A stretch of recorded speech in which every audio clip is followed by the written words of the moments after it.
Olá pessoal do canal, tudo bem com vocês? Espero que sim. Pessoal, hoje eu vou falar um pouquinho sobre a questão da reserva funcional do sistema cardiovascular.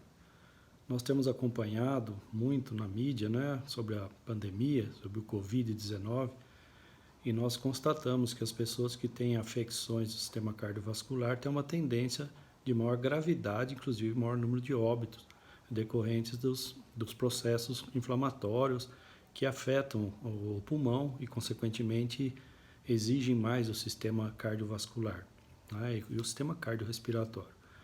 Para nós sabermos se uma pessoa tem uma boa capacidade de reserva, primeiro entender que a reserva é o número de batimentos cardíacos que nós utilizamos em situações de emergência, situações de exercício físico, situação de estresse, qualquer tipo de estresse. Então, essa reserva funcional envolve o número de batimentos que o nosso coração pode dar no seu máximo com relação ao valor que nós temos em repouso. Então, lembrando sempre da regrinha 220 menos idade, mais ou menos 10, é o número máximo de batimentos que o coração pode atingir. Mas se a frequência cardíaca de repouso estiver muito alta, a diferença entre repouso e a máxima não vai ser tão alta. Essa é a chamada capacidade de reserva cronotrópica. E o cronotropismo é o número de batimentos. Então a gente dá um valor aqui para vocês entenderem.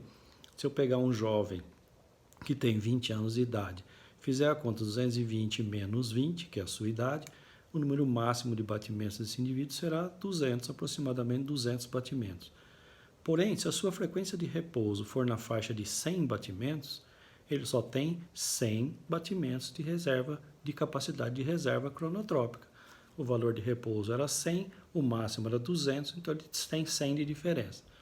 Se outro jovem da mesma idade apresentar 60 batimentos cardíacos de repouso, obviamente ele vai ter uma diferença muito maior de 140 de batimento de capacidade de reserva cronotrópica.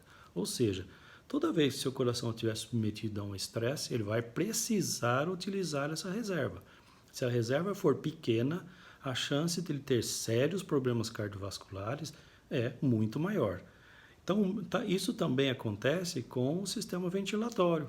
Nós temos uma capacidade máxima de ventilação no nosso sistema ventilatório, que envolve a nossa frequência respiratória e o nosso volume corrente.